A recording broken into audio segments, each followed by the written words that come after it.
I was still holding the warm bag of fried chicken when I heard my stepson in the dark garage say, "Yeah, I already cut the brake line. See you at his funeral tomorrow." And my wife, Carol, my wife, didn't stop him. For a second, my whole body forgot how to move. The garage smelled like cold concrete and motor oil, that sour, familiar bite that never really leaves, no matter how many times you sweep. The overhead light was off, so the only glow came from the little window over the workbench and the blue screen of Evan's phone. I could see his silhouette, broad shoulders, head tilted, like he was listening to a weather report. My fingers tightened around the paper bag. The grease from the chicken soaked through warm against my palm. I'd picked it up at the Kroger Deli on Harshman Road because I thought stupidly that maybe we could have one normal night. A small peace offering, like you do when a house has been tense for months and you don't want to admit it out loud. Evan's voice stayed calm, too calm. "Yeah," he said again, low and almost bored. "It's done. He won't make it to Monday." He chuckled like somebody had told him a joke. Then there was Carol's voice, faint through the speaker, close enough that my throat tightened, soft, cautious. Not shocked, not angry. "You're sure?" she asked. My vision narrowed. That one question, "you're sure," hit harder than the threat. Not "don't you dare," not "what's wrong with you," just making sure the plan was solid. Evan shifted, and I heard the faint clink of metal on the workbench. He was probably spinning something in his hand. A tool, a socket, something sharp. "I'm sure," he said. "You said you wanted it over." There was a pause. I waited for my wife to say my name, to say, "Evan, stop," to say, "Frank's been good to us," to say anything that sounded like a conscience. She didn't. She exhaled into the phone, and it sounded like relief. "Tomorrow," she said. "Just be careful." That's when my stomach dropped so hard it felt like I'd missed a step on the stairs. I backed up without thinking. My boots scuffed the concrete and my heart slammed. Evan's head snapped half an inch toward the door. I held my breath so tight my chest hurt. He didn't come looking. He went right back to the call, voice lowering again. "Yeah," he said. "I'll text you when it's done." I slid out like a ghost. I didn't slam the door. I didn't even let it click. I pulled it shut until it rested. Then I walked fast, quiet around the side of the house, the cold December air cutting at my cheeks. The night felt too normal. Porch lights glowing up and down the street, a neighbor's dog barking once, then quiet. Somewhere a TV blared through a window. Riverside, Ohio, doing what it always does, going to bed early, waking up early, pretending trouble only happens on the news. My hands were shaking so hard I almost dropped my keys. I shoved them in my pocket and kept walking until I hit the sidewalk. Then I turned like I was just a man out for a short stroll. Like I wasn't about to throw up. Patience is my tool. That line came to me the way an old habit does. I'd said it to apprentices in the HVAC shop when they rushed a job and stripped a screw or snapped a line. "Slow down," I'd tell them. "Patience is your tool. You use it first." Now I had to use it on myself, or I was going to march back in there and do something that would ruin the rest of my life. I got into my old sedan, my work beater, Carol called it, like she was embarrassed by it, and sat there with the engine off. My breath fogged the windshield. My phone felt slick in my shaking hand. "Call the police." My thumb hovered. And then the next thought came cold and practical. What do I say? "Hello, officer," my stepson said. He cut my brake line, and my wife didn't object. "No, I don't have a recording. No, I didn't confront them. No, there isn't a dead body yet." In a small town, a man accusing his wife and stepson without proof turns into a punchline real fast. Or worse, you get labeled unstable, paranoid, old, and confused. Evan would smile and say, "Frank's been stressed. He's been forgetting things." Carol would dab her eyes and say, "He's been so tired lately." And then they'd keep going. I couldn't let that happen. So I did the next best thing. I opened the roadside assistance app and called for a tow. The dispatcher sounded half asleep. "What's the pickup location?" I stared at my own house like it belonged to someone else. "Front driveway," I said. My voice came out steady, which surprised me. "Silver Ford F-150. Need it towed tonight." "Is it drivable?" "No," I said, and my throat tightened around the lie. "Safety issue." "How soon do you need it?" "As soon as possible," I said. Then, because I couldn't help it, I added, "Please." I hung up and sat there listening to the quiet tick of my cooling engine. My hands kept shaking, but my brain was already racing through what mattered. Evidence, dates, times, moves that keep you alive. Evan had always been the kind of man who acted like consequences were for other people. He was 32 and still lived like a teenager. New gadgets, new schemes, old grudges. When Carol and I married 11 years ago, I thought he'd grow up. I thought a steady home might steady him. Instead, he grew sharper, meaner, like he'd decided the world owed him and I was the cashier refusing his coupon. A few months back, he'd asked me to co-sign a loan just to consolidate. He said big innocent eyes. I'd looked at the paperwork and felt my blood pressure climb. Interest like a shark's smile. I told him no. He'd stared at me a long second, then smiled slow. You always think you're better than me. I think I'm older than you, I'd said, and I've learned what debt does. That night, Carol had taken his side. Not loudly, not directly. Just in the quiet ways. The way she'd stop talking when I walked into a room. The way she'd answer my questions with, maybe you should let it go, Frank. The way she'd make me feel like peace was my job alone. Now I understood what letting it go meant to them. Headlights swung down the street. A tow truck. My heart punched my ribs. I sat up watching. The driver parked near my driveway. A thick man in a beanie climbed out breath puffing. He looked at the truck, then at the house, then at me sitting in the sedan like I was hiding. He walked over and rapped on my window. I rolled it down an inch. You the one called it in, he asked. Yes, I said. He nodded toward the F-150. What's wrong with it? I swallowed. The bag of chicken sat cold on my passenger seat, forgotten. Brake problem, I said. I'm taking it to a friend's place to look at it. He squinted at me. At this hour? I'm up, I said. He's up. It's important. The driver shrugged like he'd seen every kind of weird. All right, where are we going? I gave him the address. I'd already decided on the only place that made sense if I wanted my next move to be both safe and clean. Dayton, I said. Off Needmore Road. The driver whistled softly. That's a haul. I'll pay, I said.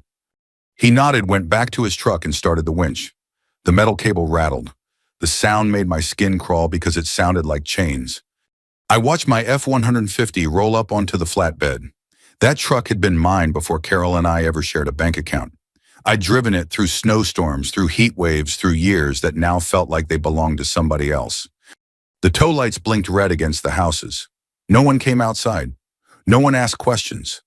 In America, you learn to mind your own business until trouble shows up on your porch. The driver came back with paperwork. Sign here. My pen shook. I forced my hand steady. Patience is my tool.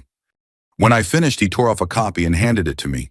He looked at my face like he was trying to decide if I was drunk or sick. You all right, man? He asked. I stared past him at my house. The curtains in the living room were drawn. Warm light leaked through the edges. Somewhere inside, my wife was probably sitting on the couch like nothing was wrong. I'm fine, I said, just tired. He nodded like he didn't believe me, but he didn't push. He climbed into the tow truck and the engine rumbled to life. As the flatbed pulled away, I felt something tear loose inside my chest, like grief, like anger, like the last shred of the life I thought I had. My phone buzzed, a text from Carol. Where are you? Another buzz, Evan. You moved my truck. My throat went dry. I didn't answer either of them, not yet. I sat there in the dark sedan with a cold bag of chicken beside me, watching the tow truck's taillights disappear down the road, like a fuse burning away. I didn't scream. I didn't march back in there. I didn't let them see my fear. I slipped out and I started doing what I'd always done when something broke in the middle of the night. I handled it. I didn't pull out of the driveway right away. I sat there another full minute, hands on the steering wheel, feeling my heartbeat in my fingertips. The house looked normal. Christmas lights on the neighbor's porch, a wreath on my own front door that Carol insisted on every year, even when we weren't speaking much. Inside, Evan and Carol were still there, probably still talking, probably already rewriting the story they'd tell if anyone asked. I started the sedan and drove off slow, like I was just going to grab a late coffee.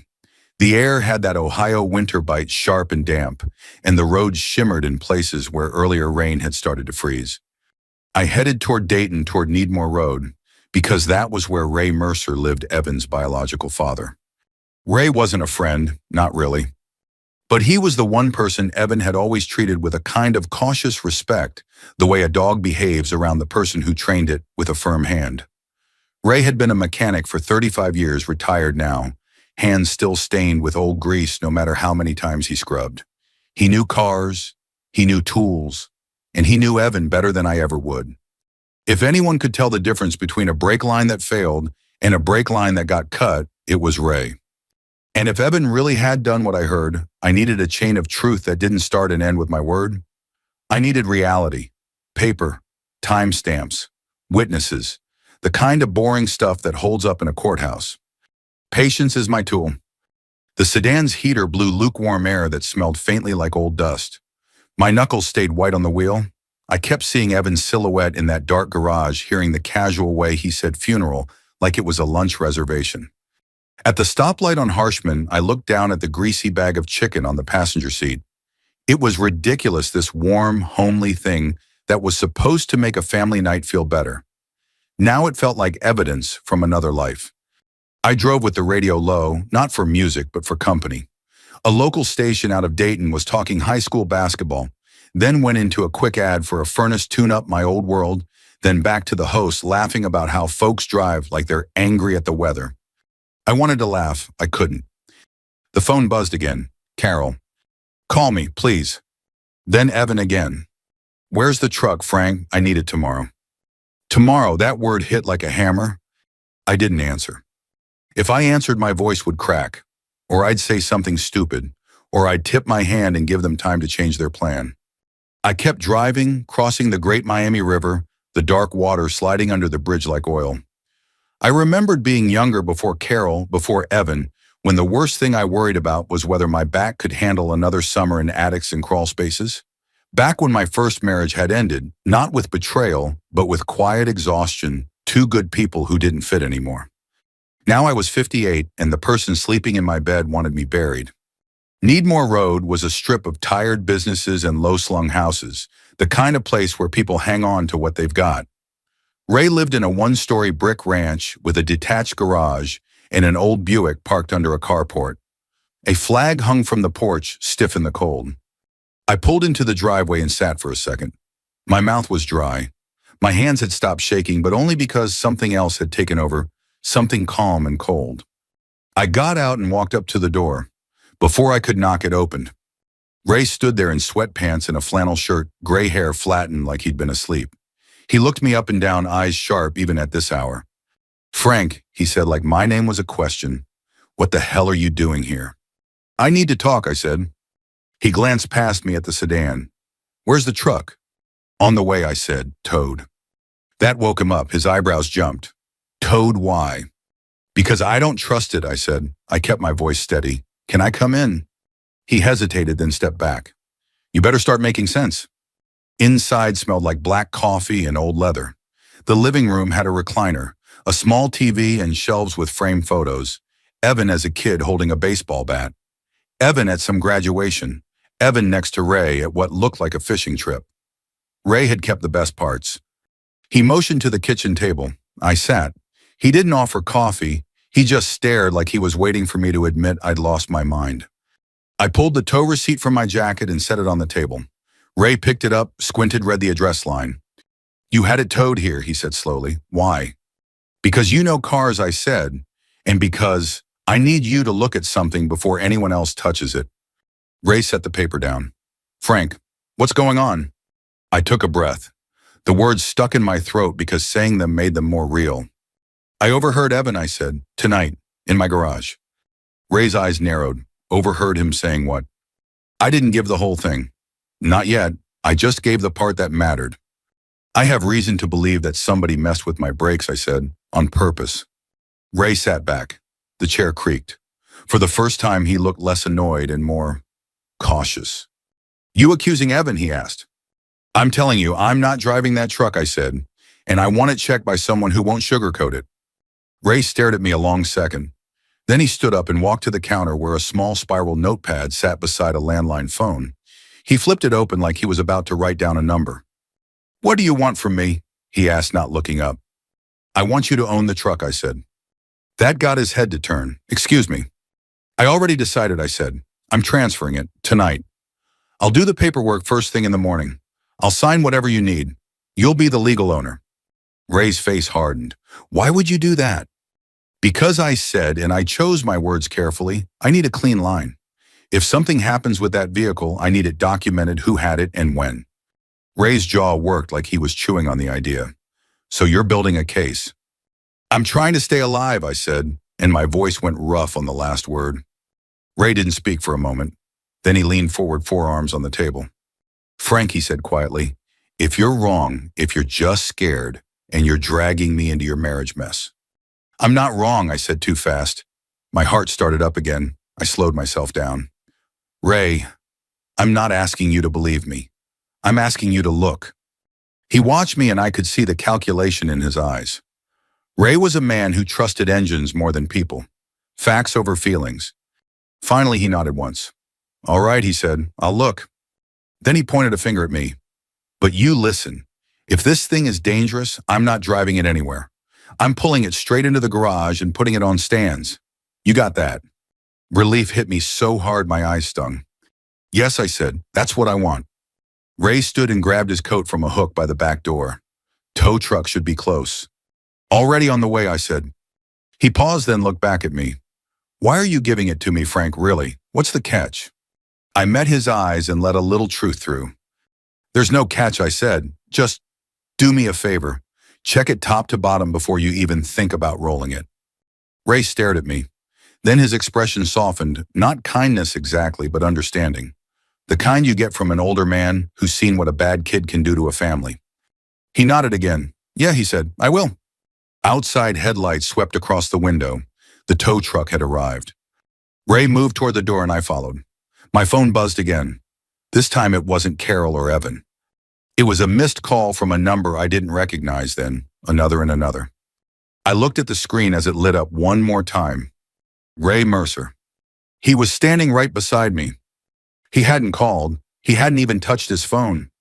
Ray saw my face change, and he reached into his pocket, pulled out his own phone, and checked it. His screen lit up too. Missed call, Evan. Ray's eyes lifted to mine.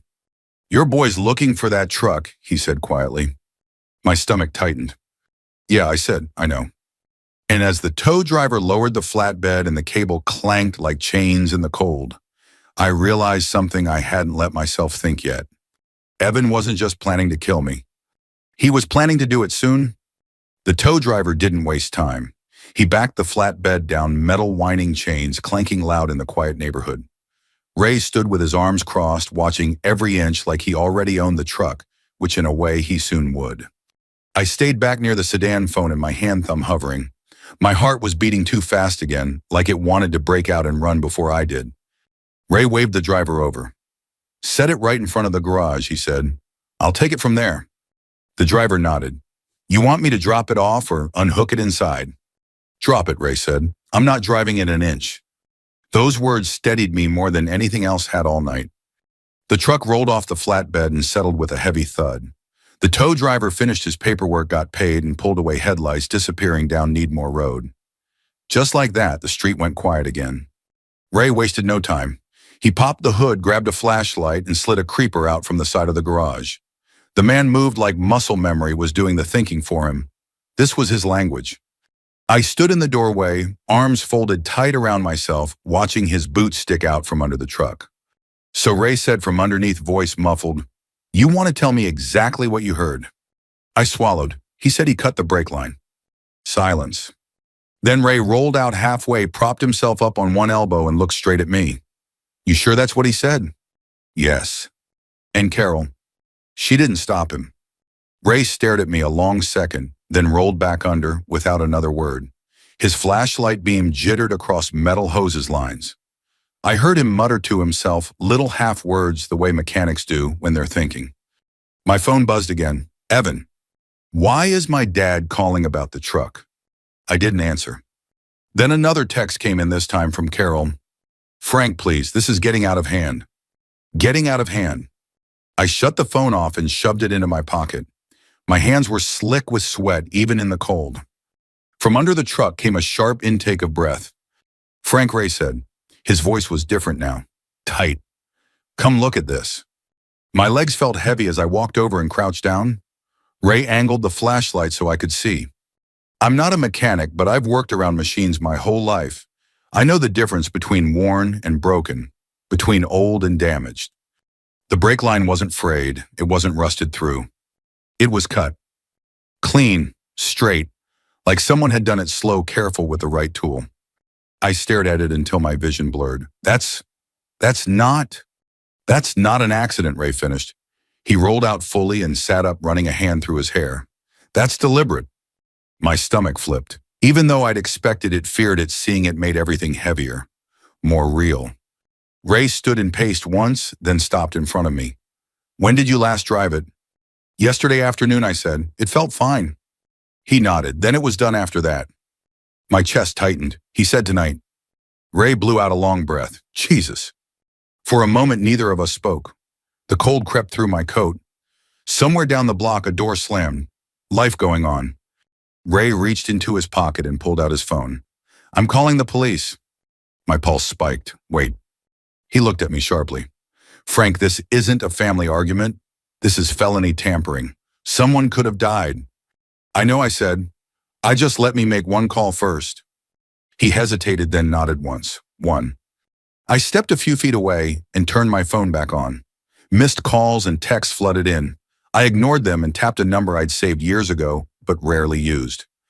Martha Klein picked up on the second ring. This better be good, she said, voice sharp but alert. It's almost midnight. Martha, I said, I need advice, right now. She heard something in my voice and softened. Where are you? Dayton, with my truck. The brake line's been cut. There was a pause. Cut how? Clean, I said. A mechanic's looking at it now. Another pause, then, okay, listen to me carefully. I did. You didn't set this up, she said. You didn't drive it.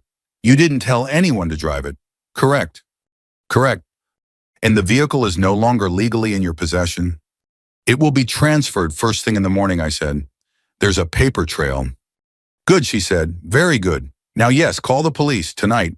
You want this documented immediately. Dates, times, witnesses. My throat tightened. They might think I did something. They might, she said. But facts beat fear. Stay calm. Say exactly what you know. Nothing more. I looked back at Ray, who was already dialing 911. Martha, I said. I heard him say he'd already done it, that he wanted me dead. Her voice dropped. Then you did the right thing getting out of that house. I hung up and walked back. Ray ended the call and pocketed his phone. They're sending someone, he said. Soon. We waited in the garage, the cut brake line hanging there like an accusation. I could hear my own heartbeat in my ears. My mouth tasted metallic. Sirens wailed faintly in the distance, then grew louder. Red and blue lights washed over the garage door, over the truck, over Ray's lined face. 2 officers stepped out. One older, one younger. They took statements. They photographed the line. They asked me why the truck was here. I told them the truth, all of it. Calm, clear, no yelling. No accusations beyond what I'd seen and heard. The younger officer frowned. You're saying your stepson did this? I'm saying the brake line was cut, I said, and I overheard him say he did it. And your wife? She didn't object. The older officer wrote that down slowly. They left after nearly an hour, promising a follow-up, promising nothing else. When the garage finally went quiet again, Ray leaned against the workbench and rubbed his face. My own kid, he said. Jesus. I sank into a folding chair, exhaustion crashing over me like a wave. My hands were shaking again, worse this time. Ray looked at me. You okay? I opened my mouth to say yes, and instead I gagged, barely making it to the trash can before I threw up. Ray didn't say a word. He just held the can steady and waited. After I sat there empty and shaking, staring at the concrete floor. I don't feel like I won, I said hoarsely. Ray shook his head. You didn't win. You survived. Outside, my phone buzzed again. This time it was a voicemail notification from Evan. I didn't listen to it yet. I just knew one thing for sure now. This wasn't over. By morning, the story had already started without me. I woke up on Ray's couch with my coat still on and my neck stiff from sleeping wrong. The smell of coffee drifted in from the kitchen, bitter and strong. For a few seconds, I didn't know where I was. Then the image of that clean-cut brake line snapped back into place, sharp as a knife. Ray was at the table scrolling through his phone, jaw tight. You're internet famous, he said without looking up. My stomach sank, already. He turned the screen toward me. Carol's Facebook post. It was long, emotional, carefully written. Please pray for my family. Frank left last night in a fit of anger and took things too far. My son is being accused of something terrible, and we are heartbroken. Lies can destroy a family faster than any accident. There was a picture of her and Evan from last Christmas, smiling arms around each other, our living room glowing behind them. The comments were already stacking up. So sorry, Carol. Praying for you and Evan. Some men just can't handle losing control. You deserve better. I felt like I'd been punched in the chest. She didn't mention the breaks, I said. No, Ray replied. She mentioned feelings. I swung my feet onto the floor, my head pounding. That's how she always does it. By noon, the neighborhood had chosen its version of the truth. I drove back to Riverside to grab clothes, keeping my head down. People I'd waved to for years suddenly found reasons to look at their phones. Mrs. Keller from 3 houses down stared at me like I'd tracked mud into her church. At the end of the block, I saw 2 squad cars parked near my house. My house. The one with the wreath still on the door. An officer stepped up when he saw me, Frank Delaney. Yes. We need to ask you a few more questions. Inside, the place felt hollow. Carol sat on the couch, eyes, red hands folded like she was in a waiting room.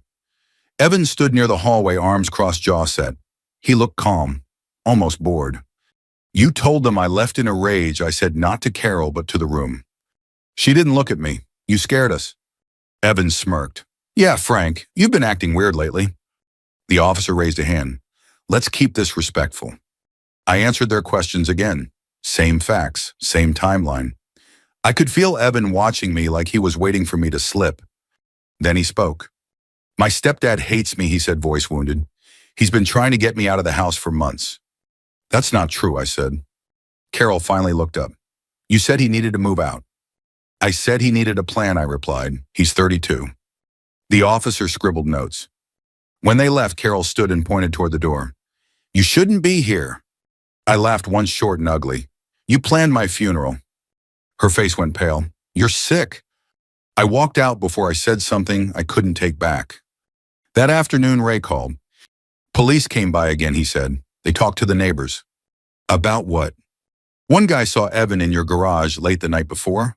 Another heard tools clanking. My pulse jumped. They told you that. They told me they're building a timeline. By evening, the local church group page had its own post. Carol had shared it. Asking for prayers during this difficult time. Rumors are flying, and it's breaking our hearts. Someone commented, we stand with you, Carol. Truth always comes out.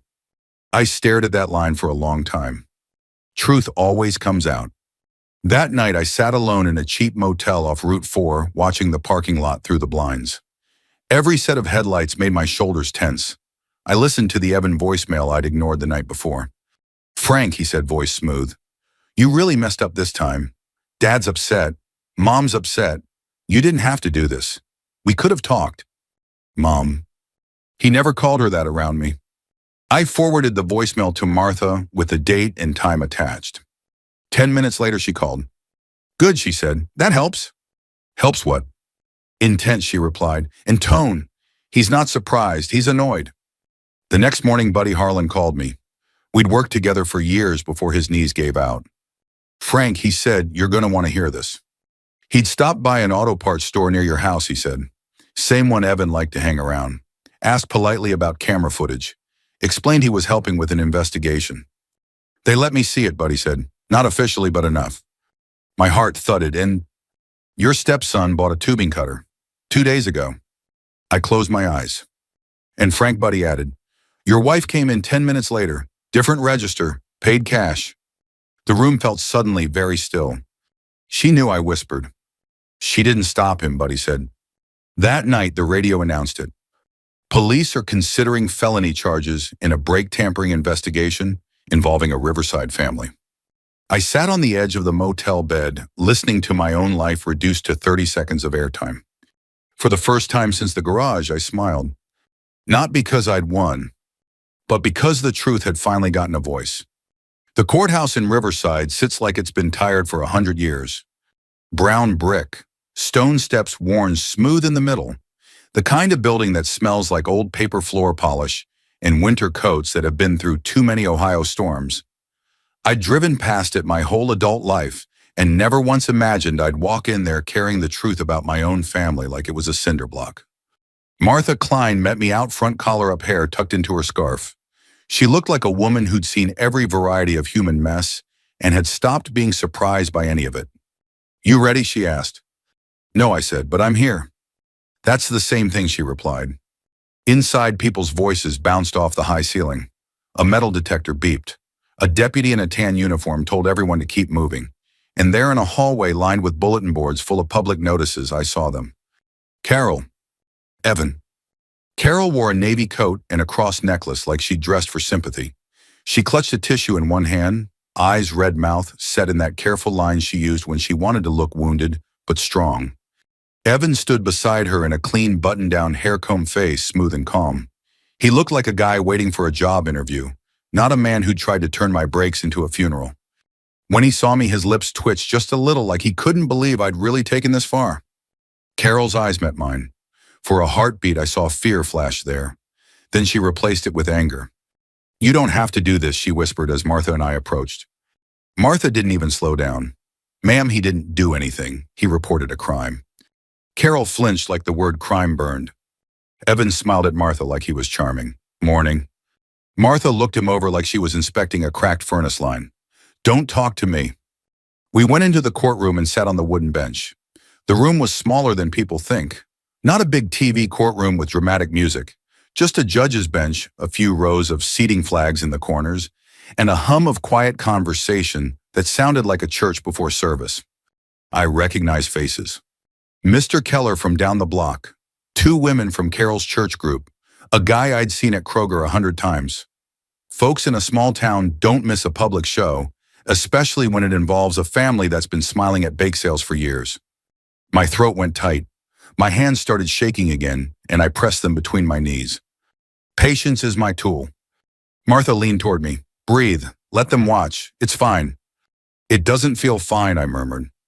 "It doesn't have to," she said. "Just be steady." The judge came in, older man, gray hair, glasses low on his nose. He had the face of someone who'd heard every excuse and already knew how the story ended. Everyone stood, then sat. The prosecutor spoke first. Then Evan's attorney, a younger guy in a shiny suit, stood up and started painting his picture. "This is a family dispute," he said.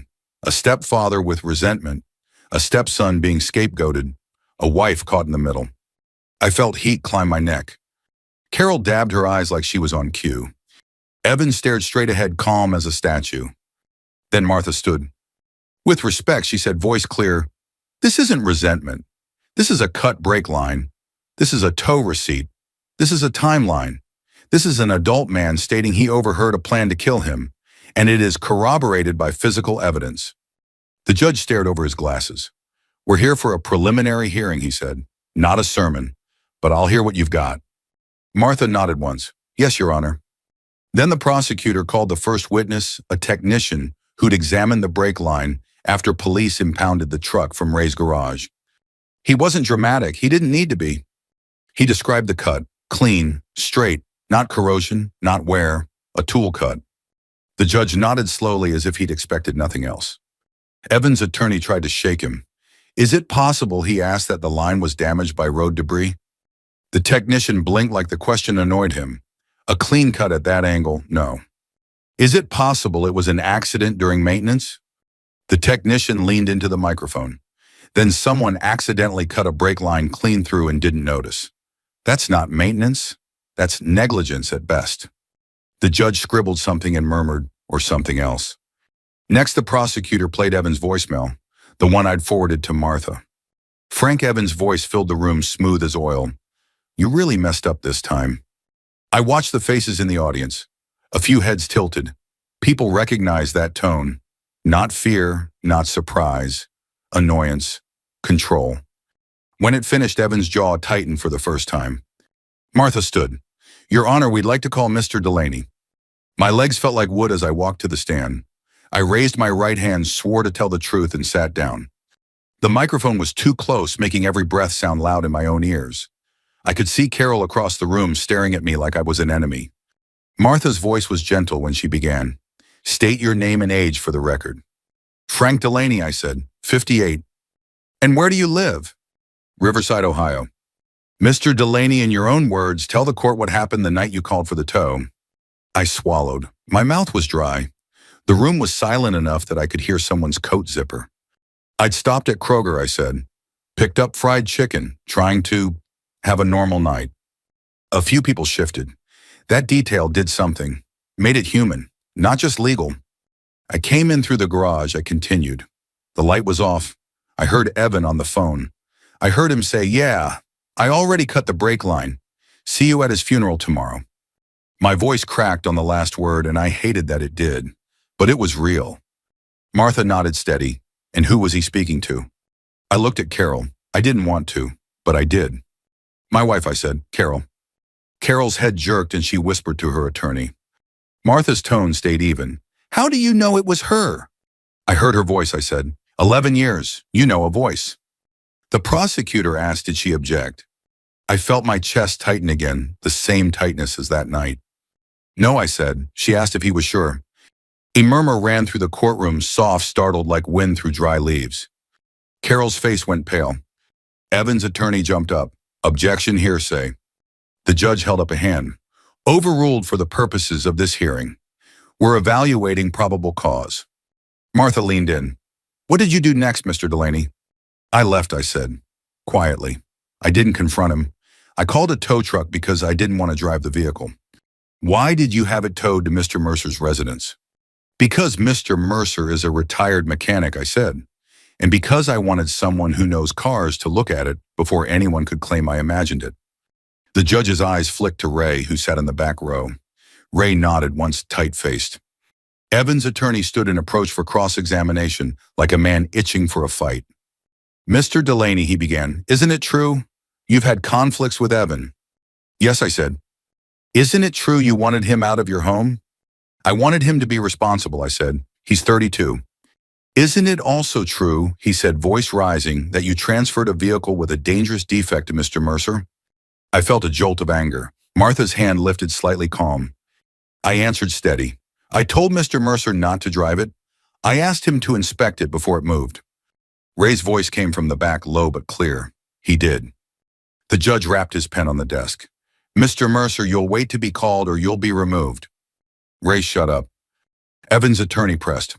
But you didn't tell the police immediately, did you? You didn't call 911 from your driveway. I called a tow, I said. Then my attorney. Then the police were called the moment a cut was confirmed. He smirked. Convenient. I looked him dead in the eye. Staying alive is convenient. That earned a few quiet, surprised chuckles from the benches. Not laughter. Just that older Midwestern sound, people trying not to react. The attorney shifted tactics. You're claiming your wife was part of this. That's a serious accusation. I'm not claiming I said, I'm telling you what I heard. And yet he said you have no recording. Martha stood. Your Honor, may I? The judge nodded. Martha turned slightly and spoke to the court like she was laying out a blueprint. We have physical evidence of a deliberate cut. We have a timeline placing the defendant near the garage. We have voicemail indicating consciousness of action. We have witness statements. And we have store video documenting the purchase of a tubing cutter. The prosecutor added in payment records showing Ms. Delaney was present at the store shortly after. Carol made a sound, half gasp, half choke. Her head snapped toward Evan, and for the first time, her face wasn't controlled. It was naked confusion and fear. Evan didn't look at her. He stared forward, jaw working. Carol whispered, Evan, what did you do? He hissed under his breath, shut up. That was the moment. Not the cut brake line, not the voicemail. That two-word snap, shut up, like she was a problem, not a person. Like she existed to keep the story clean. The judge leaned forward. Mr. Mercer, he said you're the owner or soon-to-be owner of the vehicle? Ray stood. Yes, Your Honor. And you examined the brake line? I did. And in your professional opinion, it was cut, Ray said, voice thick. Clean, on purpose. The judge nodded slowly, then turned his gaze on Evan. Evan's attorney tried to regain footing. Your Honor, we maintain this is a... The judge held up a hand again, and his voice was flat as a shovel. No. The room went still. He looked down at his notes, then back up. A mechanical coincidence, he said, repeating the phrase like he was tasting something sour with a cut that clean. He paused just long enough for everyone to feel it. Next, you'll tell me the truck performed surgery on itself, he added. This time people did laugh, quiet, sharp laughs, the kind that break tension in a room full of older folks who've been holding their breath. Evan's face flushed. Carol began to cry real tears now, not the stage kind. She covered her mouth with her tissue and shook her head over and over like she could undo what she'd allowed. I didn't know he'd really do it, she whispered. I stared at her and my voice came out low, tired, and honest. You didn't stop it, I said. You let it breathe in our house. The judge's gavel wasn't dramatic, just one solid knock. Based on the evidence presented, he said this court finds probable cause. No contact order is issued. Defendant will be held pending further proceedings. Evan's attorney whispered urgently to him. Evan stood, hands clenched, eyes burning. As the deputy moved in, Evan finally looked at me. Not with sadness, not with regret, with hatred. For a second, my knees threatened to buckle. Not from fear of him now, but from the weight of seeing the truth of a person so plainly. Ray shifted beside me as if he'd step between us if he had to. Carol's crying turned into a quiet, broken sound. And I just sat there breathing, feeling the courtroom air fill my lungs like the first real breath I'd taken in days. When it was over, I walked out into the cold Ohio sunlight. It hit my face pale and weak, but it was light all the same. I didn't feel victorious. I felt alive. I thought the courthouse doors would feel like an ending. They didn't. They felt like a door you walk through and realize you're still standing in the same storm, just on a different side of it. Outside, the wind cut across the steps, snapping at coats and making people hunch their shoulders. A couple of the church ladies who'd been in the courtroom avoided my eyes. One of them, a woman I'd helped carry groceries for once when her husband was in the hospital, whispered to her friend and turned away like I was contagious. Ray stood beside me, hands jammed in his pockets, staring out at the parking lot like he wanted to punch something and knew he couldn't. Martha came down the steps, quick and purposeful. Don't go back to the house, she said immediately. I wasn't planning to, I replied. Good, she said. No contact means no contact. Let law enforcement handle Evan. Let the divorce attorney handle Carol. The word divorce landed heavier than I expected. Not because I didn't want it, because some part of me still couldn't believe I was here. That my second marriage, the one I thought would be calmer, had nearly ended with a funeral. Ray exhaled through his nose. I can't believe my kid, he said. Martha gave him a look. Believe it, she said, then act accordingly. She turned to me. Frank, there's going to be backlash. People will say you set him up. People will say you're exaggerating. You cannot get sucked into arguing with the internet. I almost laughed. I'm 58. I don't even know my Facebook password half the time. Martha's mouth twitched. Good. Keep it that way. Ray offered to drive me back to the motel. On the way, we passed familiar Ohio things that suddenly felt unreal.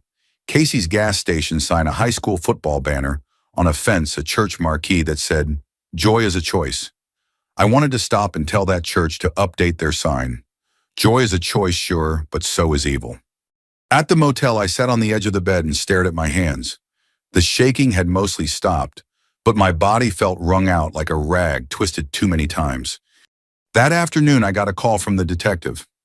Mr. Delaney, he said, I want to inform you that we executed a search for tools consistent with the cut. We also collected video from the auto parts store. I know, I said. My friend helped retrieve it. We're treating this as serious, he said. Your decision not to drive the truck likely prevented a fatality. A fatality. He didn't say your death, but that's what he meant. When I hung up, my chest tightened again. Not from fear this time, from the delayed realization of how close I'd come. That night I didn't sleep.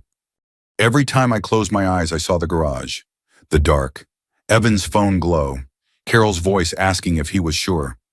Around 3 a.m., my heart started racing for no reason. My hands went numb. I thought I might be having a heart attack. I sat on the bathroom floor with my back against the tub, breathing shallow, trying not to panic. Patience is my tool. I whispered it like a prayer, over and over. By morning, I made an appointment at urgent care. I hated doing it. Men my age will do anything to avoid sitting in a waiting room full of coughing strangers, but I didn't trust my body anymore. The nurse took my blood pressure and raised her eyebrows. Been under stress, she asked. I laughed once dry. You could say that. The doctor told me my heart was fine, but my numbers were high. He told me to cut caffeine, get sleep, and this part made me want to roll my eyes, reduce the stress. Sure, I said, I'll just tell it to stop. He didn't laugh. He just looked at me like he'd seen that exact joke 1,000 times. Mr. Delaney, he said gently, stress can kill you if people don't. That line stuck with me. Over the next week, things moved in slow official steps. Papers, phone calls, Martha checking in, the detective updating me. Ray calling with short, quiet updates like he didn't trust himself to talk too long without breaking. Carol tried to contact me twice, once with a voicemail that started with sobbing and ended with anger. Another time through a mutual friend from church who left me a message saying Carol just wants closure. Closure. Like she'd misplaced a sweater not tried on my funeral. Martha told me not to respond. Silence is a boundary, she said, and boundaries are what kept you alive. 2 weeks later, I went back to the house with a deputy to collect the rest of my things. Walking in felt like walking into a museum exhibit about my own life. My boots on the hardwood sounded too loud. The air still held Carol's vanilla candle smell mixed with the faint scent of laundry soap. The living room looked the same, family photos, couch blanket folded just so, but now it all looked staged, like a set. Carol wasn't there. Martha had arranged that, but I saw evidence of her everywhere. A dish towel hanging neat, a cup in the sink, her handwriting on a sticky note, call plumber. I carried boxes out while the deputy stood by, polite and bored like he'd done this 100 times. I found my father's old toolbox in the basement, the one I'd inherited when he died. The weight of it in my hands made my throat tighten. My dad had been a quiet man, steady, the kind who'd tell you to fix what you can and walk away from what you can't. In the bedroom closet, I found the last thing I expected, the fried chicken bag still crumpled in the trash from that night. Grease stains hardened, the smell long gone. I stared at it for a long time. That little stupid attempt at peace, sitting there like a joke. When I left, I didn't look back. I signed the divorce paperwork the next month. No screaming, no big courtroom drama, just signatures and quiet. Carol tried to add a note in the margin about reconciling later. Martha crossed it out with one firm stroke. Ray transferred the truck back to me once the evidence process was finished, but I didn't want it anymore. The sight of it made my stomach twist. I sold it to a guy in Dayton for cash cheaper than it was worth because I didn't want it in my driveway ever again. With that money and what I had saved, I bought a small condo near the river in Dayton. Nothing fancy. Second floor, quiet, no attached garage. Just a little balcony with a view of water that moved even when everything else felt stuck. The first morning there, I made coffee and sat outside in a sweatshirt watching the river carry leaves downstream. The air smelled clean like damp earth and cold stone. I thought I'd feel triumphant. I didn't. I felt tired. I felt older than 58. But I also felt something else, something I hadn't felt in a long time. Safe. Not perfectly safe. Nothing in life is. But safe enough to breathe without tasting fear. A week after I moved in, I took a small portion of the money from the truck and donated it to a local program that helps victims of domestic violence and supports safe exit plans. I didn't do it to be a hero. I did it because I kept thinking about how many people hear threats in their own homes and have nowhere to go. When the receipt printed, I stared at it and felt my eyes sting. Justice isn't watching someone die. Justice is watching the truth stand up when you couldn't. That evening, I got one last message from a number I didn't recognize. It was short. You ruined everything. No name, no signature, but I knew. I deleted it without replying. Because the real revenge wasn't a clever speech or a dramatic punch. It was refusing to play their game anymore. I sat on the balcony listening to the river, and I thought about the moment in the garage, the glow of Evan's phone, the calm cruelty in his voice, the silence from the woman I trusted. If you take anything from my story, take this. Trust your gut. Not your pride, not your hope, not the version of someone you want to believe in. Your gut. And if you're hearing something in your own home that makes your skin go cold, don't ignore it. Move smart. Document. Get help. Tell someone you trust. I didn't scream. I didn't swing. I stepped aside and I let the truth do the hitting. If this story stayed with you, if it hit close to home in any way, share it with someone who might need to hear it. And if you want more real stories like this, Stories about survival, truth, and justice. Stick around. Subscribe and keep your eyes open out there. Because at our age, wisdom isn't just knowing what's right. It's knowing when something's wrong